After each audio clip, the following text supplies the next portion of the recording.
Oke, bismillahirrahmanirrahim. Assalamualaikum warahmatullahi wabarakatuh. Halo, apa kabar semuanya? Kita lanjutkan untuk pembahasan dari review exercise untuk kali ini skill 23 sampai 27. As we know that skill 23 sampai 27 ini berkaitan dengan long talk, di mana di sana akan ada sebuah tuturan atau sebuah speech dari seseorang yang agak panjang dan sebentar, ada motor lewat, yang agak panjang, dan untuk bedanya dengan part B, untuk part C ini dia tidak interaktif. Oke. Jadi ini biasanya sebuah pengarahan, kalau tidak juga perkuliahan atau kajian ya, seperti itu. Nah, seperti biasanya atau seperti sebelumnya, nomor 1 sampai dengan nomor 5 atau 4 di sana adalah clue tentang apa topik yang akan kita dapatkan di situ ya. Sama seperti yang sebelumnya, skill 23 sampai 27 ini ada dua jenis, before dan while listening. So before listening, kita selalu mengantisipasi topik atau memprediksi topik apa yang akan kita peroleh. Kemudian yang kedua adalah questions, pertanyaan apa yang akan muncul nantinya ya. Seperti kita lihat nomor 1 sampai 4 di sana ada librarians, orang yang kerja di library atau pustakawan. Kemudian ini tidak akan jauh-jauh dari kampus pasti ya, karena di sana ada undergraduate student. Undergraduate itu S1, kalau graduate itu S2. Okay. Department ini kayak fakultas, kayak satu unit lembaga yang menangani mahasiswa atau mahasiswi dengan jurusan yang serumpun begitu ya, namanya department. Lalu close, open. Nah, buka jam berapa, tutup jam berapa, itu perlu dicari informasinya nanti. Kemudian nomor 3 adalah computer area atau business materials, ada magazines, newspapers. Nah, ini mungkin bagian section atau bagian dari perpustakaan yang mana gitu yang dimaksudkan nantinya. Kemudian nomor 4, go home, return to class. Nih, apa yang selanjutnya dilakukan? Misalnya kayak itu, apa yang disarankan. Nah, kita tidak tahu persis, tapi kita bisa mengira-ngira. Oke, saya rasa itu nomor 5 rasanya kayaknya udah beda topik. Jadi kita langsung mendengarkan audionya. Alright? So, it's part B skill, part C ya. Part C, skillnya skill 23 sampai 27. Alright, let's do this guys. Long talk review exercise. Okay, so TOEFL review exercise, skills 23 through 27. yeah. In this exercise, you will use all of the information that you learned in skills 23 through 27. Talk 1. Questions 1 through 4. Listen to a talk by a librarian. Hello and welcome to the library. I'm Ms. Martin, the assistant librarian, and this is the library orientation tour for new graduate students in the business department. If you are not a newly admitted graduate student or your major is not business, then you are in the wrong place. Now let's get started. I'm sure you understand that as graduate students, you'll be required to do a tremendous amount of research. Here at the library, we try to make this process as easy as possible for you. The library is open for extensive hours, from 7 a.m. until midnight, 7 days a week, so that you'll have access to library research facilities almost any time that you want. During final exam week, the library is open 24 hours a day, and there are library staff members available to help you whenever the library is open. During this tour, we will be concentrating on 2 areas of the library. The first area is the computerized search facilities, which are located on the second floor of the library. On the computer systems located in this area, you can conduct computer searches for books as well as articles in magazines, newspapers, and journals. On the floor above the computer area are reference materials devoted specifically to business. In this area, you can find references for books and periodicals related to business and annual reports on major corporations. Now that we have completed this little introduction, we're ready to start the tour. Please follow me. Number 1. Who is Ms. Martin talking to?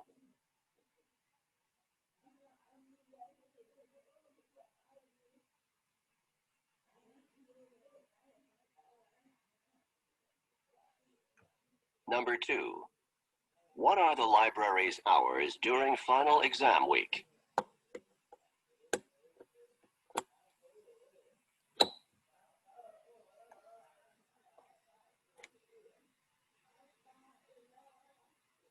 Number 3. What 2 areas will the tour concentrate on?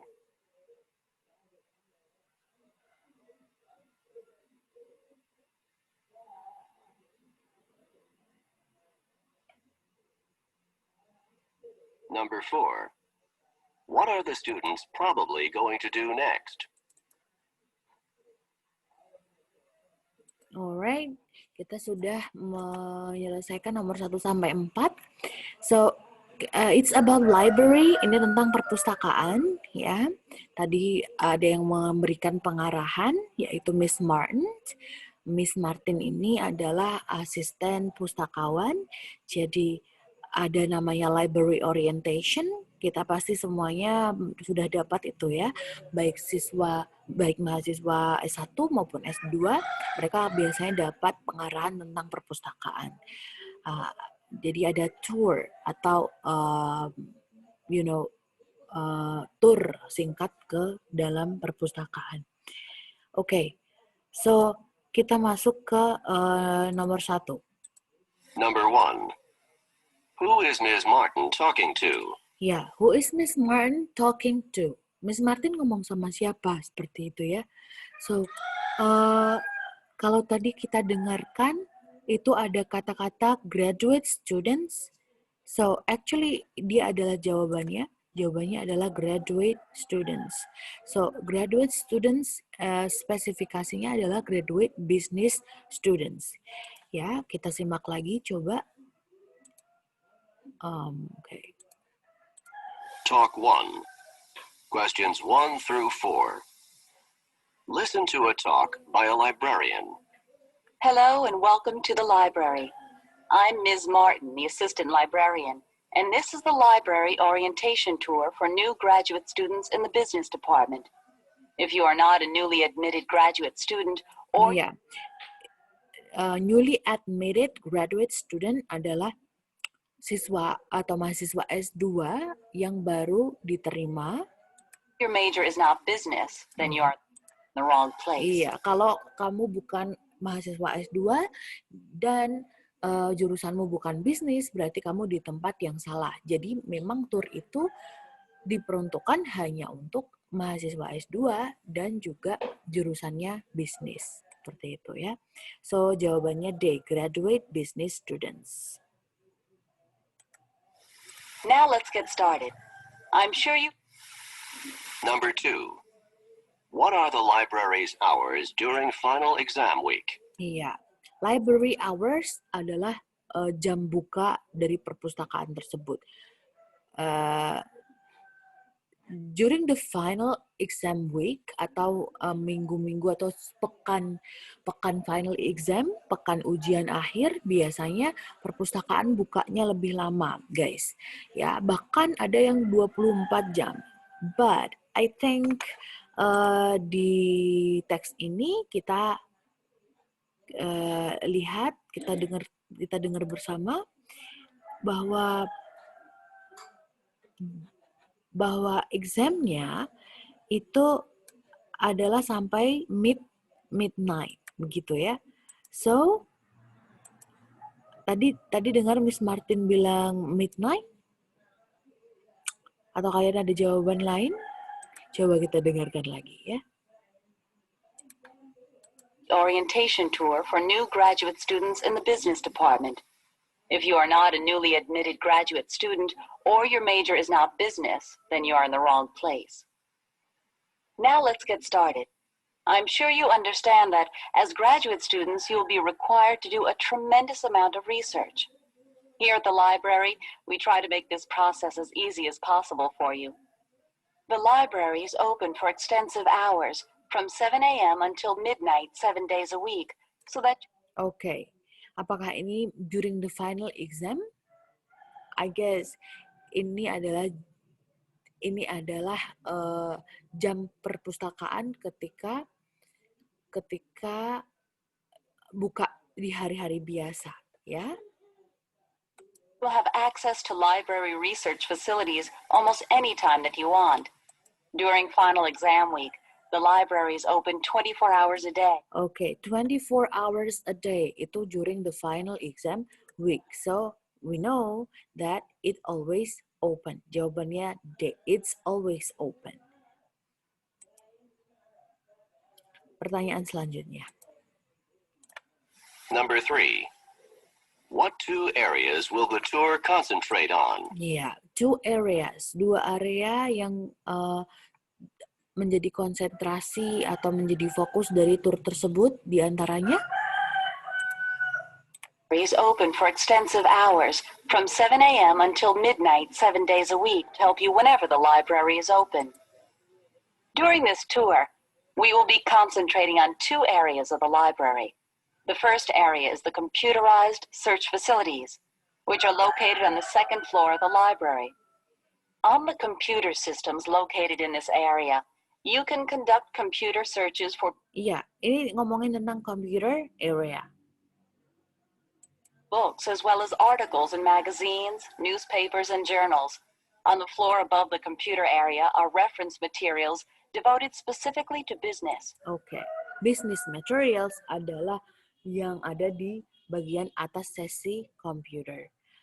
Section computer. Jadi, computer area and business materials adalah jawabannya. Nomor 3.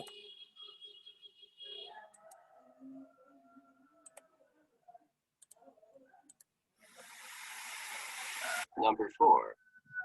What are the students probably going to do next? Iya. Apa yang kira-kira akan going to do next? Akan dilakukan selanjutnya. Apakah return to class? Apakah go home? Right? Jawabannya kira-kira yang mana? Tour the library. Kita dengarkan. Materials devoted specifically to business. In this area, you can find references for books and periodicals related to business and annual reports on major corporations. Now that we have completed this little introduction, we're ready to start the tour. Please follow me. Iya, please follow me. Tolong ikuti aku. So, it was an introduction. Itu tadi barusan perkenalan sedikit. Jadi kemudian turnya itu belum mulai. Maka setelah itu bukan go home, tapi start the tour. Oke, jawaban yang tepat adalah D, tour the library. That was number 1 sampai number 4. So, kita akan lanjutkan teks selanjutnya nomor 5 sampai 9 or 8, we don't know. So, you better check jawabannya kira-kira memberikan clue apa saja. Okay? Okay. So, number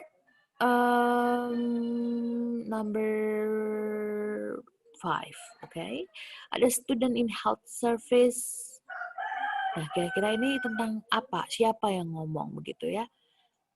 A student health service, and then a drug abuse lecturer. Drug abuse ini penyalahgunaan obat-obatan. Kemudian dermatologist adalah seorang ahli kulit, spesialis kulit. Kemudian a representative itu perwakilan dari tobacco industry atau industri tembakau. Oke, jadi ada 4 kemungkinan. Yang mana gitu ya.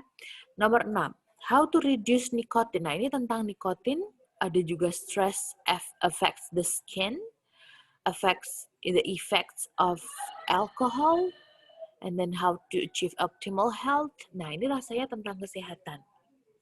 Tapi ada juga nikotinnya. We don't know. Kita belum tahu apakah dia mahasiswa health service itu layanan kesehatan. We don't know. Mungkin kesehatan masyarakat jurusannya. Kemudian nomor 7. Ada alkohol, nikotin, caffeine, atau reduce supply of blood. Jadi sebuah supply yang kurang atau dikurangi dari dalam darah, gitu. Yang mana kira-kira? Apakah nikotin, alkohol, kafein, dan darah? Nomor 8, it increase the flow of blood to the skin. Nah, ini kaitannya dengan zat tadi. Mungkin ada zat yang mempengaruhi metabolisme darah atau sirkulasi darah, bukan metabolisme darah ya, sirkulasi darah, like blood, ada skin, ada consumption of alcohol. Nah, mungkin konsumsi alkohol atau nikotin atau I don't know. Kemudian skin juga enough nourishment, jadi mengganggu kelembapan kulit, or it cause stress. Nah, mungkin ini kan hal-hal jelek ya. Jadi maybe terkait dengan konsumsi zat tertentu yang berefek pada tubuh manusia. Oke, rasanya nomor 9 bukan jodohnya atau bukan termasuk ke dalamnya. So let's begin untuk nomor 5 sampai 9. Talk 2. Questions 5 through 8.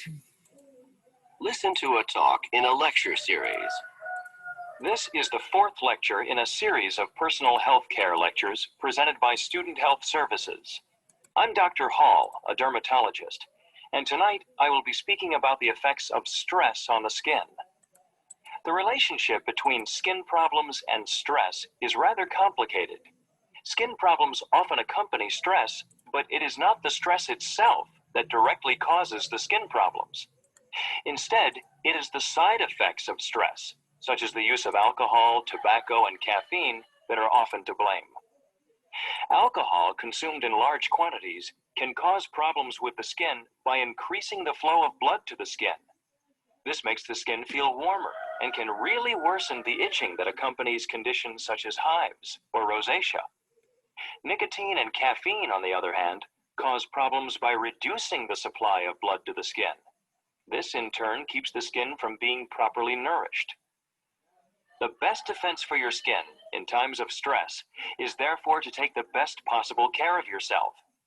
If, when you are in periods of heavy stress, you consume large quantities of alcohol or coffee, or if you smoke heavily, it is your skin that will show the results.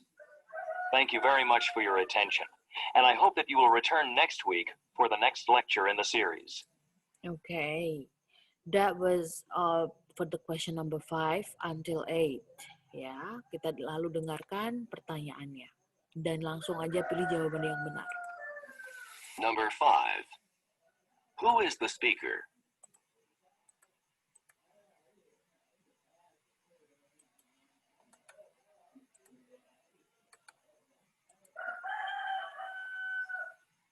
Number 6.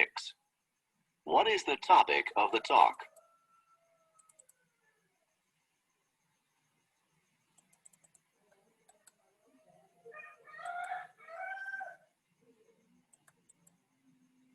Number 7.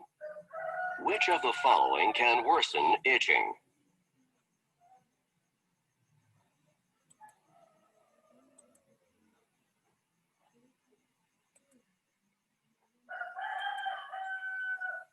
Number 8.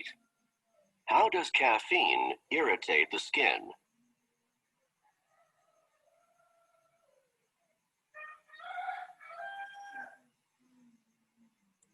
Okay, so I guess kalian sudah menemukan jawaban versi kalian. So let's go to the discussion. apakah ini sebuah kajian atau sebuah kuliah? Well, if you do listen, it's a lecture, dan ini adalah sebuah kuliah. Ya, memang ini adalah sebuah kuliah. Lalu apa saja yang kalian dengar tadi? Dermatologist, apakah dengar? Ya, we almost hear everything. Like, ada dermatologist, ada skin problems, ada alcohol, ada nikotin, caffeine, hampir semua ada ya. Tapi kita harus bisa memperkirakan apa hubungan dari mereka semua ya. Okay. So related to the question number 1, siapa yang ngomong tadi? Apakah student? Apakah drug abuse?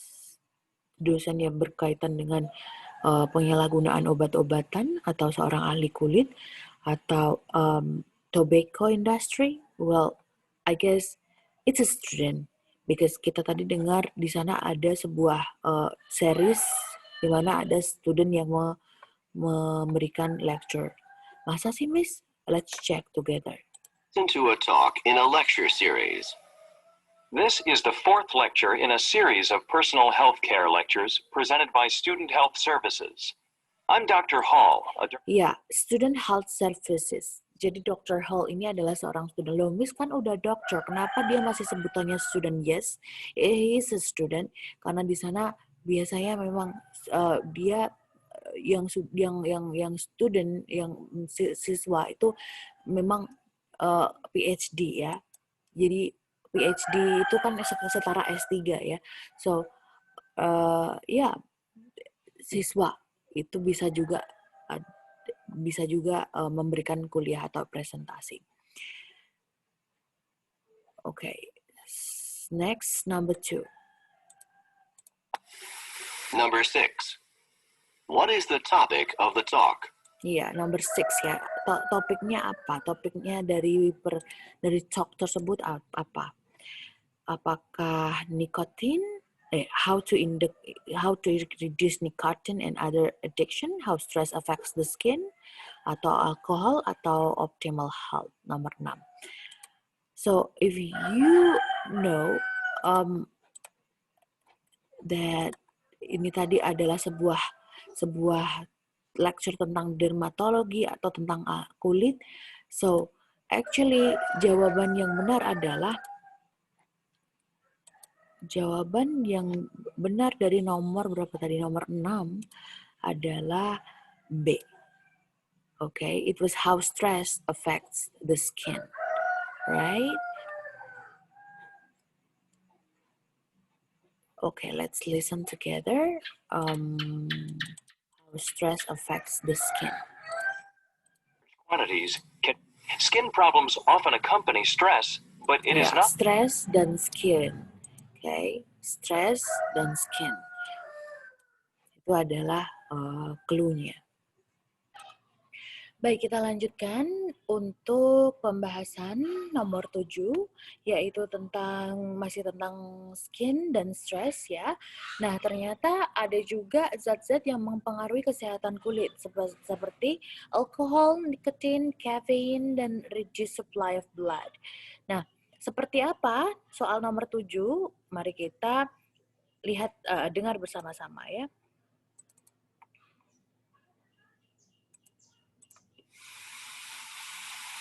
Number 6. What is the topic of the talk? Ya, what is the topic of the talk? Sudah terjawab. Number 7. Which of the following can worsen itching? Ya, which of the following, yang mana di bawah ini, can worsen itching, bisa memperparah sakit. Bisa memperparah sakit, yang mana? Apakah alkohol, nikotin, caffeine, atau reduced supply of blood? Oke, kita cek informasinya. A dermatologist, and tonight I will be speaking about the effects of skin problems. Often accompany stress, but it is not the stress itself that directly causes the skin problems. Instead, it is the side effects of stress, such as the use of alcohol, tobacco, and caffeine, that are often to blame. Alcohol consumed in large quantities can cause problems with the skin by increasing the flow of blood to the skin. This makes the skin feel warmer and can really worsen the itching that accompanies. Nah, that is the worsened aging. Nah, tadi disebutkan alkohol itu memberikan suplai atau aliran darah yang cepat di kulit ya, yang akhirnya mempengaruhi kulit, yaitu membuatnya warmer atau lebih hangat, kemudian akhirnya memperparah aching. Jadi kalau ada sakit kulit, itu nanti bisa menjadi lebih parah karena minum alkohol. So, jawabannya adalah A, alkohol. Number 8. Number 7.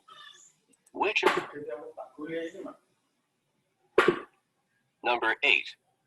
How does caffeine irritate the skin? Ya, how does caffeine irritate the skin? Bagaimana kafein mengiritasi kulit? Tadi disebutkan seperti itu. Nah, kalau tadi ngomong tentang alkohol dan bagaimana efeknya pada kulit, sekarang nikotin. Alright? Problems by reducing the supply of blood to the skin.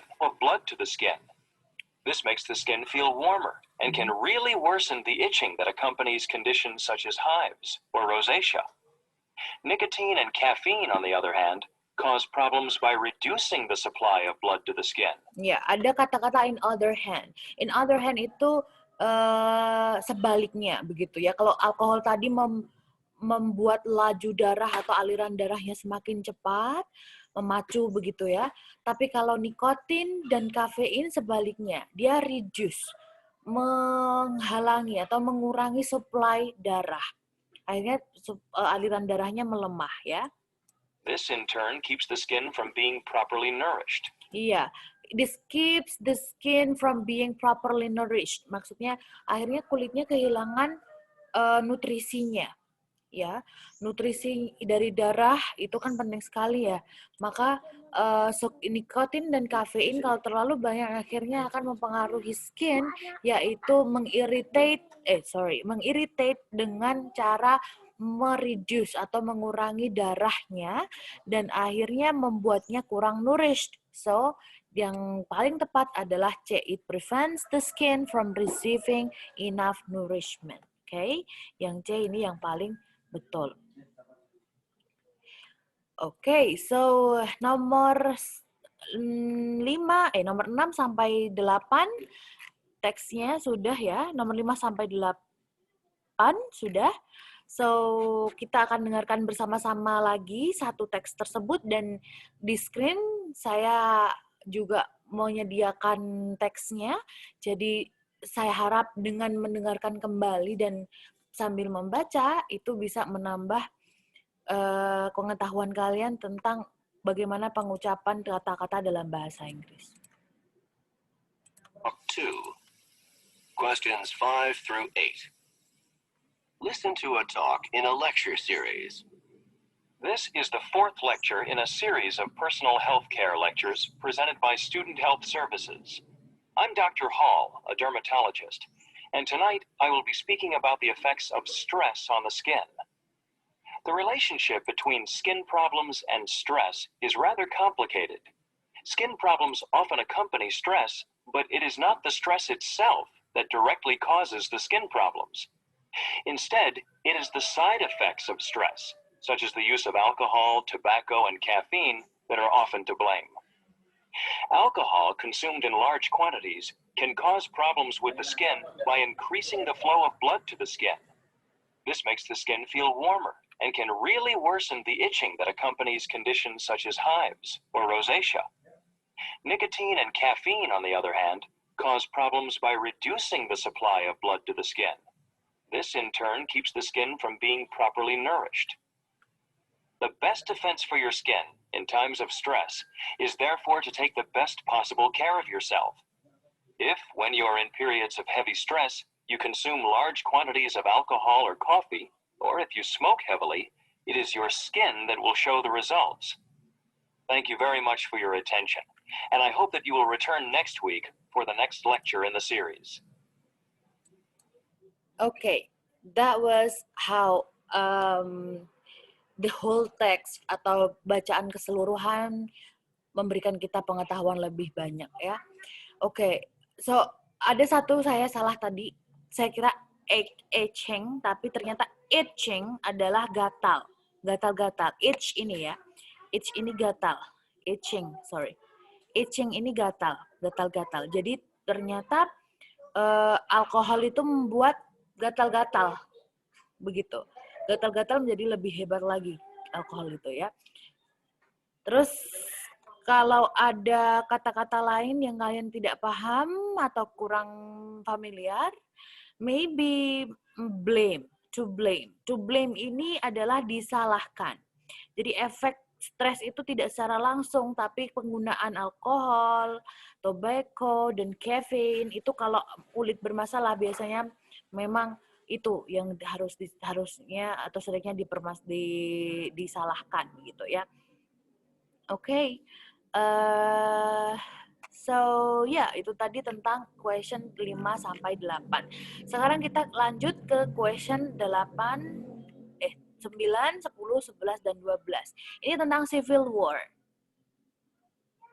Well, ada kaitannya dengan civil war, tapi belum tentu tentang civil war. Ini mungkin ada suatu hal atau suatu kejadian yang penting untuk diceritakan di sini. Dan nomor 9 kebetulan pertanyaannya adalah kapan? Kapan kejadian tersebut ada? Atau kapan suatu peristiwa terjadi seperti itu ya? Apakah before, sebelum civil war, at the end, di akhir, atau at the beginning, pada permulaan, atau within the last decade, di 10 dekade terakhir, di dekade terakhir atau 10 tahun terakhir begitu ya. Sedangkan nomor 10, the civil war ended, the US government issued. Nah, ini terkait dengan peristiwa-peristiwa atau rangkaian peristiwa. Civil war selesai. Pemerintah US mengeluarkan large amount of paper currency atau jumlah yang banyak, jumlah uang kertas, mata uang kertas yang banyak. Kemudian the price of gold plummeted. Nih ya, harga emas plummeted. Apa itu plummeted? Oke, kita akan cari tahu apa itu plummeted. Plummeted adalah jatuh, tersungkur begitu ya. So harga emas terjatuh atau anjlok gitu ya. Sedangkan yang D, the value of gold became inflated. Value itu nilai emas menjadi inflated. Inflated adalah menggelembung atau melambung ya. Inflate itu melambung. Alright. Ini rangkaian peristiwa apa kita belum tahu. Yang jelas nomor 11. Okay. Number 11, it's about the president. Apakah presiden? Apakah brother-nya presiden? Atau apakah saudara laki-lakinya presiden? Atau bahkan brother-in-law-nya presiden? Okay. Atau saudara ipar presiden? Atau bahkan a wife. Wife ini istri presiden, begitu ya. Siapa atau aktor tokoh apa yang melakukan sesuatu hal yang penting, maka itu akan jadi jawabannya. Kemudian nomor 12, issue greenbacks. Apa itu greenbacks? Kita akan cari tahu nanti. So greenback ini adalah uang kertas. Ya, uang kertas itu greenback, mengeluarkan greenback, kemudian sell gold, menjual emas, dan corner the gold market, memojokkan pasar emas, kemudian hold its gold reserves. Jadi hold itu menahan, ya, menahan. Kalau reserve ini adalah cadangan, menahan cadangan emas, ya, seperti itu. Kita akan simak bersama-sama. Sepertinya ini teks yang agak-agak sulit. So let's be focused. Jangan terpecah perhatiannya. Let's listen. Talk 3. Questions 9 through 12. Listen to a lecture given by a professor. In today's class, we will be discussing the 19th century crash of the gold market. When the U.S. gold market crashed on September 24th, 1869, the day became known as Black Friday. What set the stage for the crash was the excessive amount of paper currency issued by the government to finance the Civil War. At the end of the war, speculators in New York tried to capitalize on the inflated price of gold in relation to paper currency by cornering the gold market. Their effort to corner the market was based on what turned out to be false assurances from the president's brother-in-law that the United States government would not sell off any of its gold reserves. When the U.S. Treasury announced $4 million in gold sales, the bottom fell out of the gold market and the price of gold crashed. Number 9. When was the day known as Black Friday? Kapan Black Friday itu?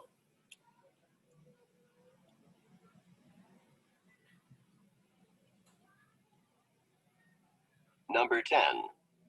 What happened on the day known as Black Friday? Apa yang terjadi pada hari Black Friday?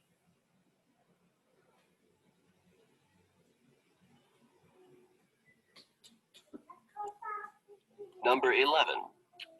Who supplied the gold speculators with false information? Siapa yang memberikan informasi palsu?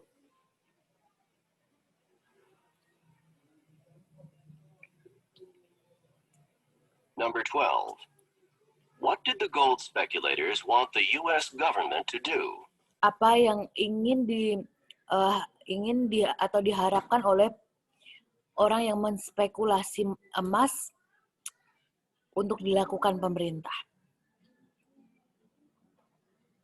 Oke. Sudah dapat jawabannya? Mari kita cek satu persatu.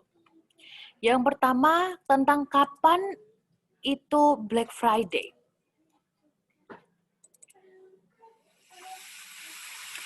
Tadi disebutkan dia terjadinya di sekitar abad 19. Abad 19 itu malah sebelum tahun 1900. Jadi masa sebelum tahun 1900, tapi setelah 1800, jadi 1801, 1802, sampai 1900 itu abad 19. Maka kita ada di abad 21. Karena tahun 2000 sudah lewat. 2001 sampai 2100 itu abad 21. Gitu ya. Nah, terjadinya Black Friday ini kapan?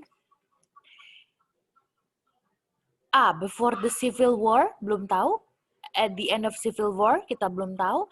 At the beginning of 20th century, di permulaan abad 21, ini jelas bukan ya, karena di permulaan abad 20, sorry. Abad 20 itu mulainya tahun 1900-an. 1900 berapa gitu, abad 21. Tapi tadi disebutkan abad 19 ya, berarti bukan yang C. Within the last decade, no, tidak di dalam 10 tahun terakhir. Kita simak lagi informasinya. 9 through 12. Listen to a lecture given by a professor. In today's class, we will be discussing the 19th century crash of the gold market. 19th century crash of the gold market. Jadi hancurnya pasar emas di abad 19. When the U.S. gold market crashed on September 24th, 1869, the day became known as Black Friday. Nah, harga emas yang jatuh itu membuatnya terkenal sebagai Black Friday. Okay? What set the stage for the crash was the excessive amount of paper currency issued by the government. Iya, karena banyak paper uang kertas yang diissue oleh pemerintah. finance the Civil War. To finance the Civil War. Jadi untuk membiayai perang sivil. Perang sivil pemerintah yang dibiayai oleh pemerintah tentunya itu butuh biaya banyak, maka mencetak uang kertas dalam jumlah banyak. Nah, sebagai konsekuensinya harga market turun drastis begitu. Harga market emas turun drastis begitu. So, jawabannya bisa kita lihat di sini berarti before the Civil War atau at the end. Of course, it is at the end of the Civil War. Jawabannya adalah B. Right? Jawabannya B. At the end of Civil War.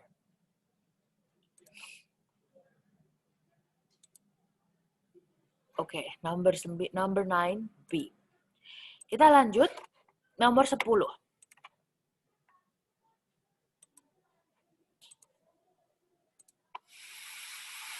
Number 11. Oh, sorry.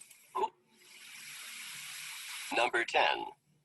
What happened on the day known as Black Friday? Iya, apa yang terjadi pada hari Black Friday itu? At the end of the war, speculators in New York tried to capitalize on the inflated price of gold in relation to paper currency by cornering the gold market. Iya. Ini ada banyak istilah-istilah politik ekonomi ya, ekopolitik namanya ya. But apa yang terjadi pada saat itu, Black Friday tadi yang kita pelajari, tentunya berhubungan dengan emas, guys. Harga emas jatuh besar-besaran, yaitu C. The price of gold plummeted. Okay? Plummeted, jatuh tersungkur, terjungkir begitu ya. So, jatuh tersungkur menyebabkan Black Friday. Jawabannya C. The price of gold plummeted. Oke, selanjutnya.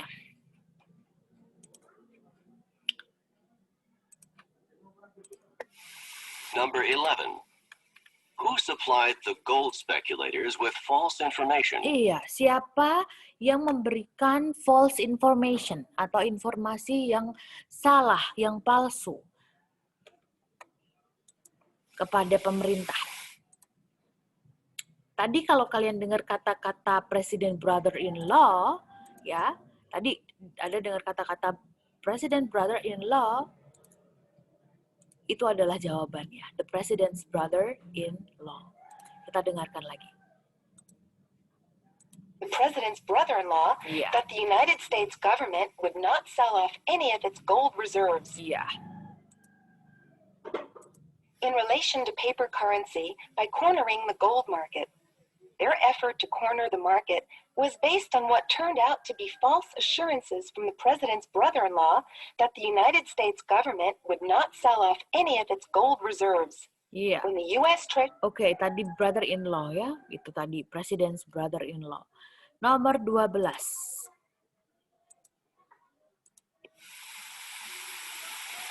Number 12. What did the gold speculators want the U.S. government to do? Iya, tukang spekulasi emas ini maunya apa? Maunya pemerintah, maunya dia pemerintah ngapain gitu? Kita simak bareng-bareng. effort to corner the market was based on what turned out to be false assurances from the president's brother-in-law that the United States government would not sell off any of its gold reserves. Iya, would not sell off any gold reserve. Jadi informasi yang palsu tadi dia bilang bahwa US government ini, pemerintahan US ini tidak akan menahan cadangan emasnya. When the U.S. Treasury announced $4 million in gold sales, the bottom fell out of the gold market and the price of gold crashed. Number 9. Ya, jawabannya adalah hold its gold reserves. Kita ulangi lagi. So, saya akan kasih teksnya untuk nomor ini. Dan untuk supaya kalian punya logika yang lebih mantap lagi, kita dengarkan bersama-sama sambil kita baca teksnya, oke?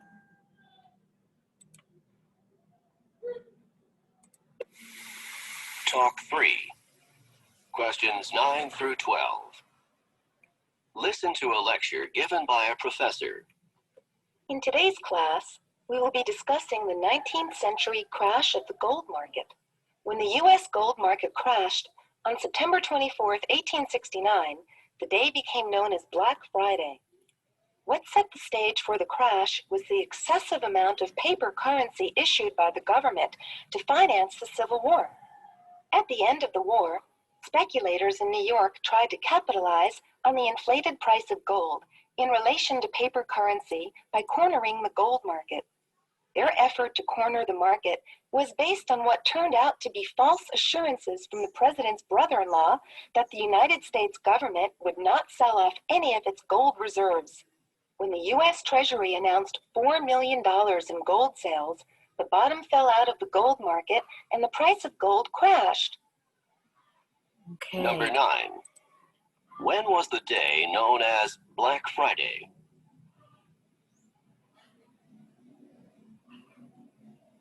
Okay, alright guys. So, yeah, ini adalah teksnya. So as we know here, it's about 19th century crash, tentang Black Friday. So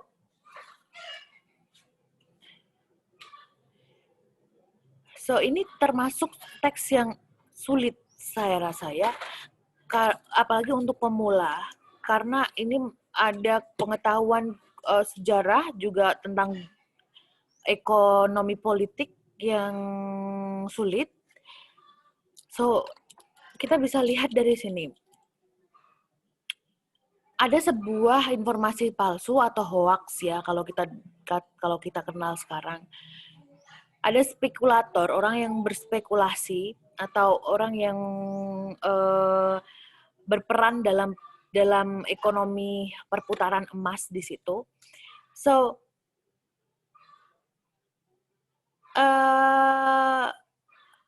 yang dimau adalah when the U.S. Treasury announced $4 million in gold sales, the bottom fell out at the gold market and the price of gold crash. So, ya akhirnya harga emas ini tentang logika harga emas yang kemudian yang anjlok ya, itu dikarenakan ada informasi yang salah bahwa Presiden brother-in-law, bahwa government itu tidak akan menjual emasnya, maka kemudian si spekulator tadi, apa yang disarankan oleh spekulator tadi?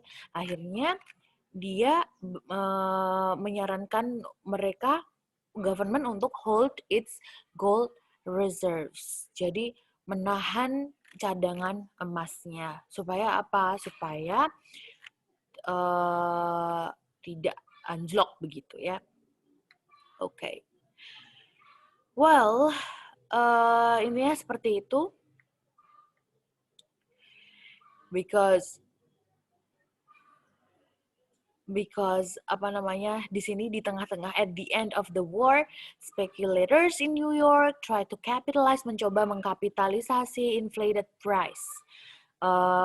Harga emas yang melambung, kaitannya dengan currency atau mata uang kertas dengan cara memojokkan gold market-nya.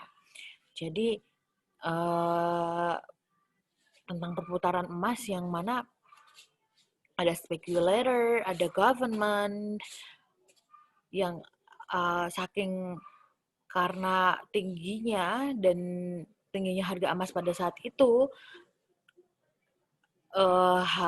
akhirnya disarankan untuk nge-hold atau untuk ditahan dulu. Tapi akhirnya apa yang terjadi di akhir, saking banyaknya uang kertas yang berhamburan atau yang dicetak, akhirnya emas jadi anjlok harganya, seperti itu. Oke, itu tadi pembahasan dari soal nomor Oke, soal nomor 9 ya. 9 sampai 12. Oke, itu tadi akhir dari pembahasan review skill 23 sampai 27. Dari saya cukup sekian, semoga bermanfaat. Dan kalau ada pertanyaan lebih lanjut bisa, atau mungkin saran dan masukan, bisa langsung hubungi saya ya. Terima kasih banyak. Have a good day guys. Wassalamualaikum warahmatullahi wabarakatuh.